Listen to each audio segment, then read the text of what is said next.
Retrait de la MONUSCO de la RDC, le gouvernement congolais refute l'idée d'un départ précipité. Le ministère des Affaires étrangères l'a dit dans une mise au point répondant à un fonctionnaire de l'ONU. Au Gabon, après le coup d'État qui a mis à la porte Omar Bongo, les questions existentielles restent pendantes. Les populations espèrent à une amélioration de sa situation socio-économique. Mesdames et messieurs, c'est l'heure de vous informer. Bonsoir et bienvenue à cette édition d'information sur Géopolis Télévision. La hausse des prix des produits miniers de la RDC sur le marché international, à part le tantal qui affiche une tendance baissière, le cobalt et le cuivre connaissent une hausse. Pour les experts en économie, la RDC doit éviter de subir toujours les caprices du marché et chercher à valoriser ces minéraux pour mobiliser plus de recettes. Jojo Moulamba. C'est au cours de la semaine allant du 4 au 9 septembre que le prix de principaux produits miniers de la RDC affiche une tendance haussière. Cette situation n'est qu'une suite logique de la loi du marché. La RDC subit tous les mouvements qui se passent sur la place des marchés des métaux. La London Metal Exchange étant une des plateformes les plus répandues du monde. Mais la réalité, c'est que ça monte ou que ça descende, le seul point d'entrée pour nous, c'est les entreprises qui commercialisent. Et après, leur profitabilité. Que ça monte ou que ça descende, que ce soit le cuivre ou d'autres produits, c'est juste une question de la démarche du marché. Quand la demande est supérieure à l'offre, les prix augmentent. Quand la demande devient inférieure à l'offre, plutôt quand la demande devient inférieure à l'offre, bien entendu, les prix baissent. Et donc, il est important pour vous de comprendre qu'il n'y a que la règle du marché qui tire les choses sur la place internationale. Nous sommes un pays qui produit tous ces métaux, mais qui ne les transforme pas. Ça veut dire qu'en fait, nous, on subit le marché international. Et selon la Commission nationale de mercurial du ministère du Commerce extérieur, le cuivre est en hausse à 8 377 $ américains la tonne, alors que le cobalt est vendu cette semaine à 32 733 $ américains. Le seul produit minier qui affiche une tendance baissière, c'est le tantal qui se négocie à 249 $ américains le kilo. Toutefois, la RDC devra toujours éviter de subir le caprice du marché. Il faut savoir que les vendeurs des métaux ici chez nous, ce n'est pas l'État congolais, ce sont les entreprises qui sont au Congo. Et là où nous les attendons, c'est dans les recettes plutôt liées à l'exportation. Et les taxes liées à l'exportation sont très limitées. Ce n'est pas ça qui nous donne le plus des moyens financiers au niveau du trésor public. Par contre, il y a quelque chose qui nous donne des recettes, c'est éventuellement, lorsque vous regardez la question de la profitabilité des entreprises, ça veut dire que si les prix sont plus élevés, le bénéfice net à la fin d'année est beaucoup plus grand et donc l'impôt sur le bénéfice devient assez consistant pour nous. Mais l'autre problème, c'est aussi que plus il y a de la production et de la demande, plus les prix sont plus élevés, plus les sociétés de sous-traitance sont payées et donc il y a un certain ruissellement au niveau de l'activité économique. Après, pour être en mesure de quantifier, il faut quand même attendre que nous ayons les chiffres réels et le seul qui peut détenir les chiffres réels sur l'implication du mouvement sur le marché international des métaux, c'est la DGI et la DIRA, aussi bien que la DGDA. La valorisation de minéraux permettra à la RDC d'engager plus de moyens et mobiliser plus de recettes afin de faire face à ces différents problèmes. On va quitter l'économie pour parler de la diplomatie dans une mise au point qui porte la signature de son porte-parole Alain Chibandangoy. Le ministère des Affaires étrangères et francophonie a recadré un fonctionnaire onusien qui a répliqué au gouvernement congolais au cours de la conférence de presse hebdomadaire de la MONUSCO du mercredi sur le retrait progressif et accéléré de la MONUSCO au pays depuis 1999. Selon ce communiqué, il n'y a pas de retrait accéléré et il n'y aura pas de vide sécuritaire au pays. De plus amples détails avec Dieudonné Bonali. Suivi avec attention les propos du directeur des affaires politiques de la MONUSCO, M. François Grignon, dans son intervention au cours de la conférence de presse du mercredi 6 septembre 2023 à Kinshasa, propos faisant allusion à la précipitation et au vide sécuritaire qui se créerait au cas où les retraits de cette mission onusienne intervenaient avant décembre 2024. Le ministère des Affaires étrangères et francophonie de la République démocratique du Congo fait savoir à l'opinion ce qui suit. Le retrait de la MONUSCO de la RDC a été décidé et annoncé par le Conseil de sécurité de l'ONU dans sa résolution numéro 2409 du 27 mars 2018. Il n'est resté que sa mise en application différée depuis 5 ans. Pour quiconque a lu la lettre de son Excellence, Monsieur le Vice-Premier ministre, ministre des Affaires étrangères et francophonie du 1er septembre 2023, adressée au président du Conseil de sécurité de l'ONU, il aura certainement retenu qu'il ne s'agit nullement de précipiter le départ de la MONUSCO, encore moins de divorcer d'avec l'ONU, ce qui dément formellement les affirmations tendancieuses de M. François Grignon. Dès lors que la plus haute autorité de l'ONU, en l'occurrence au secrétaire général M. Antonio Guterres, reconnaît d'une part que la MONUSCO n'est pas capable d'affronter les groupes armés, particulièrement les mouvements terroristes M23, et constate d'autre part que la situation sécuritaire et humanitaire ne fait que se détériorer chaque jour davantage dans la partie est de la République, spécialement dans la province du Nord Kivu, il serait criminel et contre-productif de continuer à s'accrocher au maintien de cette mission onusienne. Ce serait du reste défier le peuple congolais et ses dirigeants et vouloir pervertir la MONUSCO qui risquerait d'être perçue comme une force de maintien de l'insécurité et de l'agression de la RDC par le Rwanda au lieu de contribuer à sa stabilisation. La lettre ayant été adressée au président du Conseil de sécurité de l'ONU, le ministère des Affaires étrangères et francophonie trouve irrévérencieux et indélicat pour un fonctionnaire au sein de la MONUSCO de s'autoriser d'y répondre à la place de la haute institution onusienne concernée. Certes, le retrait ne doit pas être précipité, mais ne doit non plus être retardé ni généré par des atermoiements ou faux fuyants. Fin de citation. La chef de la MONUSCO, Bintou Keïta, a reçu dans le cadre des consultations politiques qu'elle a ouvertes ce jeudi une délégation du Front commun pour le Congo, FCC, en sigle, conduite par son secrétaire permanent Emmanuel Ramazani Shadari. Au menu de leur entretien, la situation sécuritaire, la situation des droits de l'homme, le processus électoral en cours ainsi que les questions relatives au retrait de la MONUSCO. Les détails avec Patience Lokeke. Perceptive de la 78e session de l'Assemblée générale des Nations unies qui sera axée sur les thèmes rétablir la confiance et raviver la solidarité, accélérer l'action menée pour réaliser le programme 2030 et ses objectifs de développement durable en faveur de la paix, de la prospérité, du progrès et de la durabilité pour tous. Une délégation du Front commun pour le Congo, conduite par le secrétaire permanent du PPRD, Emmanuel Ramazani Shadari, a été reçue par la représentante permanente du secrétaire général des Nations Unies en RDC, Bintou Keïta, dans le cadre de la consultation politique qu'elle a entamée en République démocratique du Congo. Leurs échanges ont tourné autour de la situation sécuritaire, la situation humanitaire, la situation des droits de l'homme, le processus électoral, mais aussi la question relative au mandat de la MONUSCO. Profitant de l'occasion, la délégation du FCC a condamné fermement les carnages perpétrés le 30 août dernier à Goma contre les civils non armés. Il a réitéré sa position quant au processus électoral. Pour le FCC, il serait déplorable d'organiser les élections en excluant certaines populations du Nord Kivu et l'Ituri ainsi que celle de Maïndombe qui représentent 14 millions d'électeurs qui n'ont pas été enrôlés. Signalons que cette rencontre intervient dans un contexte politique tendu entre les régimes de Félix Tshisekedi et l'opposition qu'il a accusé de rétrécir l'espace politique. Parlons bien évidemment deux élections. Le Parti social-démocrate vert a annoncé soutenir la candidature de Félix Tshisekedi à l'élection présidentielle de décembre 2023, annonce faite à la clôture de sa première convention tenue du 5 au 7 septembre. À l'issue de ces travaux, les membres ont exprimé la nécessité d'avoir un leadership éclairé au sommet de l'État. Suivez un de ces membres avec les propos recueillis par Jojo Moulamba.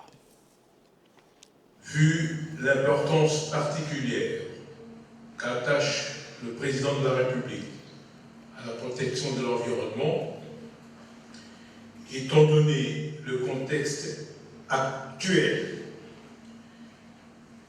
nécessite un leadership éclairé au sommet de l'État afin de relever efficacement ces multiples défis. Reconnaissant que le président de la République, par son excellente prestance à la tête de notre pays, a fait preuve de statut de chef d'État au regard des grandes œuvres accomplies lors de son premier mandat et des réalisations en cours, notamment sur le plan politique, économique et écologique. Considérant le dynamisme performant déployé par le chef de l'État sur le plan diplomatique en vue du rayonnement international de notre pays, avons pris au terme de ces assises 2 résolutions majeures suivantes. Primo, poursuivre notre participation au processus électoral jusqu'à son terme. Secondo, faire du chef de l'État le candidat du parti au prochain scrutin présidentiel.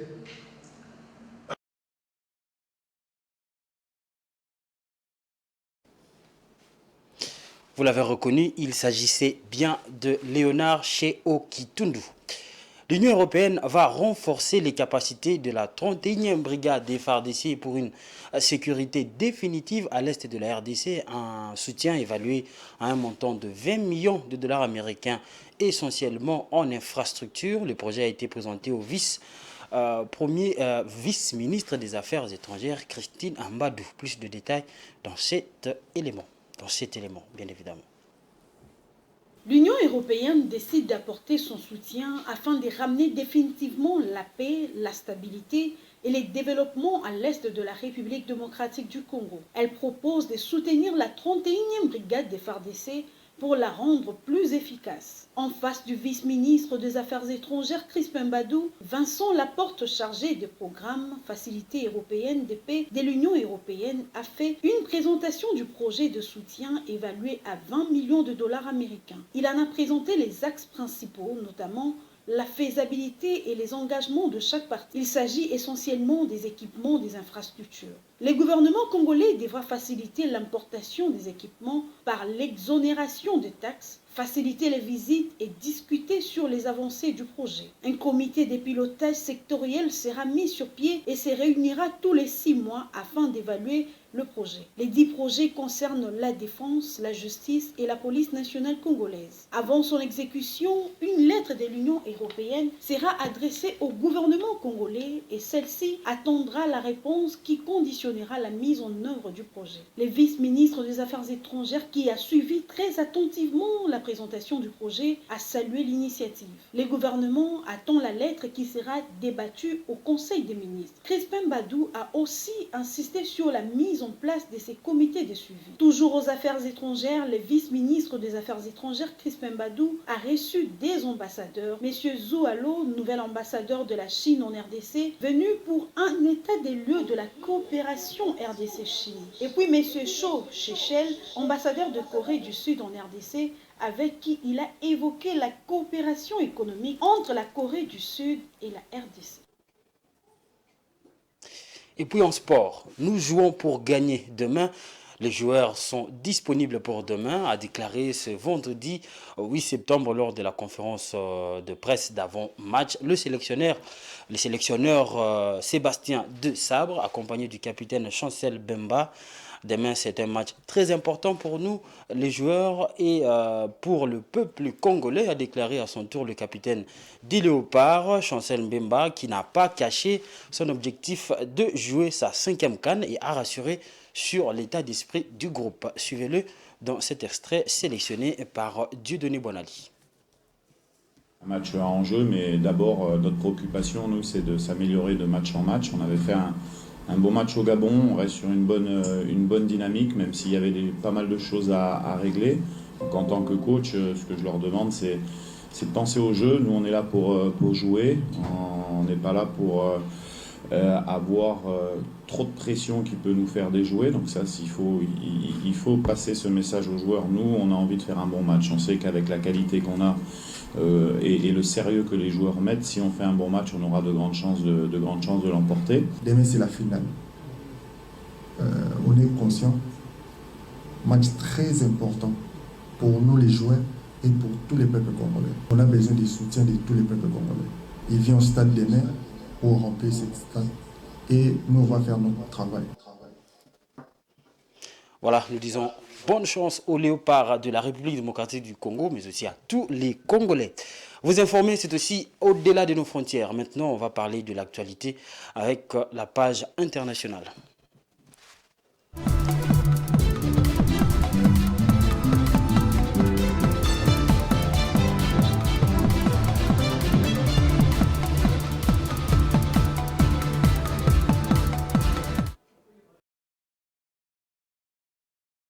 Où la situation économique est au cœur des préoccupations des habitants après la déchéance du président Ali Bongo et à la prestation de serment du général Brice Oligui Nguema comme président de la transition. Les Gabonais espèrent à l'amélioration de la situation économique de leur pays. Les détails avec nos amis d'Africa News.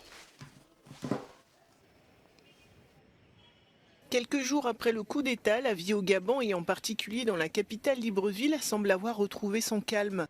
Alors que le général Oligui Nguema s'attelle à former un gouvernement de transition, les Gabonais espèrent que ce changement à la tête du pays va être bénéfique.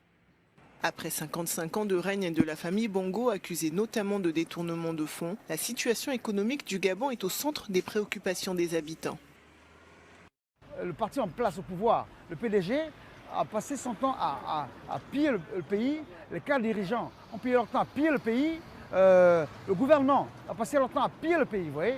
Donc il était question que les militaires puissent s'imposer, prendre le pouvoir. Et on salue ce coup d'État qu'il y a eu. Hein, tout le peuple gabonais salue le coup d'État qu'il y a eu. Et maintenant espère le général Oligui et son nouveau gouvernement de pouvoir donc relancer le pays, relancer l'appareil économique du pays.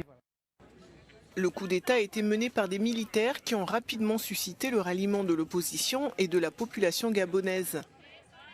Après que Brice Oligui Nguema a promis de libérer les prisonniers d'opinion, plusieurs personnes, comme des militants des droits humains, ont été remis en liberté mardi. Ça se passe tranquillement, la vie a repris son train et tout se passe bien. Par rapport à avant, les gens sont heureux, les gens ne sont plus nerveux, les gens se sentent libres.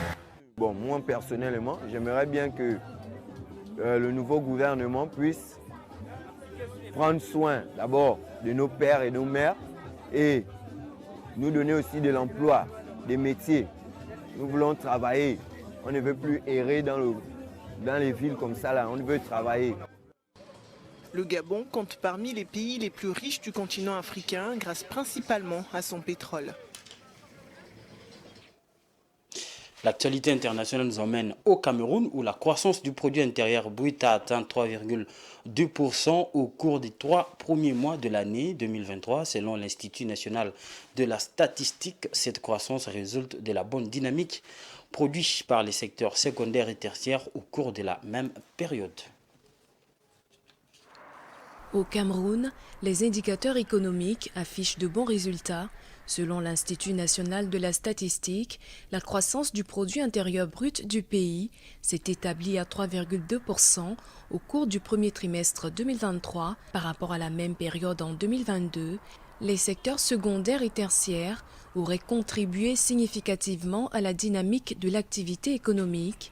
Le secteur secondaire de 3,5% a contribué de 0,8 points, tandis que le secteur tertiaire de 3,7% a contribué de 1,9 points. La croissance du Cameroun s'élèvera entre 3% entre 2022 et 2023, ce qui est une croissance relativement intéressante, d'autant qu'on sait qu'on sort de l'épidémie du Covid.